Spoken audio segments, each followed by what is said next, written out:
This morning we got the latest episode of the Falcon and the Winter Soldier, and after all the craziness of last week, including our teasing glimpse at Zemo, they sure had a lot to pack into this week's episode. So let's not delay. I'm Amy from What Culture, and let's have a look at episode 3 of the Falcon and the Winter Soldier.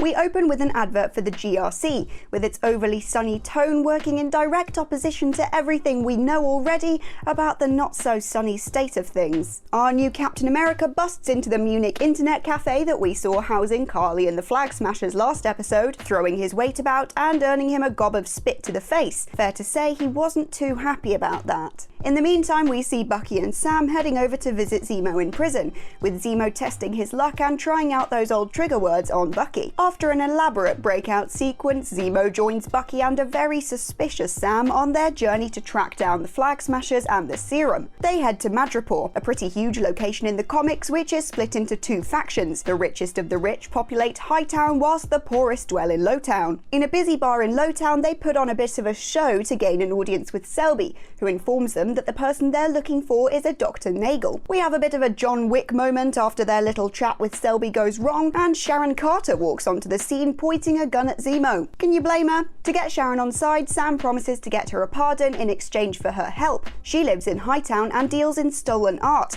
but proves that she hasn't put her badass side to bed just yet as she defends the guys whilst they go looking in some shipping containers for our Dr. Nagel. On finding Nagel, the team flex on him just enough to get him talking. Unfortunately though, just when things are starting to get rolling, Zemo shoots Nagel dead and goes rogue. Cue a fun fighting montage and Zemo appearing in a nice car, and then we're all good to go apparently. Whilst all this has been going on though, the Flag Smashers haven't been dormant. Carly goes to visit Mama Donya, someone who she's clearly very close to who is not in the best condition. Later, in true Flag Smasher style, they ditch the sensitive moments and blow up a building with soldiers inside, after having raided it for 6 months worth of supplies. We finish the episode as Bucky splits off from the others, following a couple of clues to bring him down a side street and face to face with Io, stating that she's there for Zemo. Well, looks like it's revenge time. With that quick summary out the way, there are a few points worth hitting on that help us understand our characters better and where the plot is going, starting with the status of the Serum. The little conversation with Nagel reveals to us exactly how the super soldier serum has come back into circulation, having spent years and years with all leads completely dormant since the death of Dr. Erskine. Nagel explains that he was working on Hydra's Winter Soldier program after the failed Siberia tests.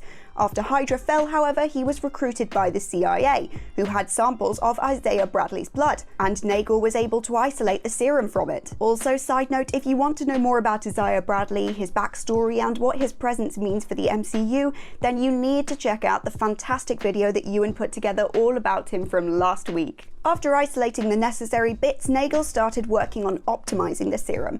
He wanted to remove the clunky aesthetics of the hulking super soldier and make it much more streamlined and subtle, which explains why the Flag Smashers are able to have Steve-ish strength without the big boy muscles. Even with his work going well, nobody was immune to the blip, so Nagel was turned to dust and returned 5 years later to find his program with the CIA had become defunct, his research left unfunded. In came the power broker sinking funds into his research, and here we are today. The next logical step is to talk about where the Flag Smashers stand now in relation to the serum and the power broker. Even though Carly seems pretty sure that the situation right now with Nagel dead lends itself to them being in a great negotiating position, I'm gonna have to disagree. It can easily be argued that they now have people more intent on hunting and imprisoning the Flag Smashers than ever. Where before the power broker may have been eager to kill them, now maybe it would be the logical step to take them and harvest their blood to try and isolate the serum once more. Not only are the United States government, complete with their new Captain America and Battlestar, and the Falcon and the Winter Soldier coming after them to put them in lockdown, they are now more than ever prime targets for the power broker. When your motivations are so emotional, however, it can be easy to become a little bit blind to the dangers of everything. In this episode, we got to see more of Carly's drive, with her lamenting that the world should have belonged to Mama Donya and the others in the camps, even detailing that she plans to give the serum to the kids trapped in the repatriation camps. They were good people, honest people, and the world has beaten them down into nothing. We even learned that Carly asked Nagel to help Donya, a request that he refused, and consequently she later died of tuberculosis. It seems that the Flag Smashers aren't really the main bad guys here. They have their redeeming qualities, their humanizing features, and some good moral points. I mean, sure, they did also blow up those soldiers, but you know, everyone has their flaws. Next, let's briefly talk about Madripoor. Aside from being incredibly visually cool, kind of like something I'd imagine seeing in Love, Death and Robots or Cyberpunk or something like that, this is also quite an important location in the comics. If we want to link things right back to Captain America, the Madripoor Knights is worth noting because of its legendary crossover between Cap, Black Widow and Wolverine. Now, I'm not saying that Wolverine is going to be appearing anytime soon, but it's nice to know the history. Madripoor was once a haven for pirates, something that very much has a continued legacy visible in the present. The lawlessness and grit of Lowtown certainly has a weird charm, and it's rather convenient that Madripoor does not allow extradition, which is pretty much the only thing keeping Sharon safe at the moment, a detail that Sam isn't particularly happy about. You know something else that Sam isn't particularly happy about? That would be Zemo's presence. From the moment Bucky mentioned his name, we saw something dark brewing behind Sam's eyes, and that same suspicion can be picked up on throughout this episode. It's not without good reason, as at the start of the episode we see Zemo root through all those old cars. He takes a moment to pause and pick up his old mask, which isn't just a moment for symbolism, as he does later don it when he goes rogue, reminding us that there's a reason that we don't trust him completely.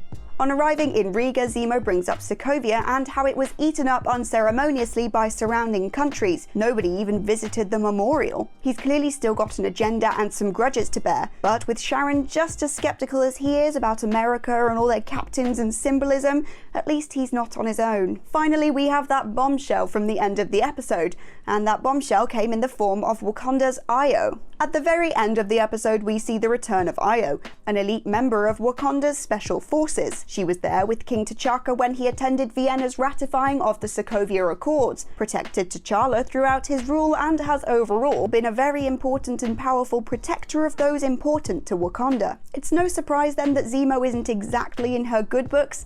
He's a loose cannon at the best of times, but he has in the past proven himself to be a pretty direct enemy of Wakanda, and their involvement now brings another piece into play on the complex chessboard that's proving to be this show. It'll be interesting to see what this edition brings to the dynamic, with more parties seeming to become involved with this conflict at every turn. However, if Sam and Bucky can manage to get Wakanda's power on side, then that's going to be a really helpful ally for them, whoever they end up battling.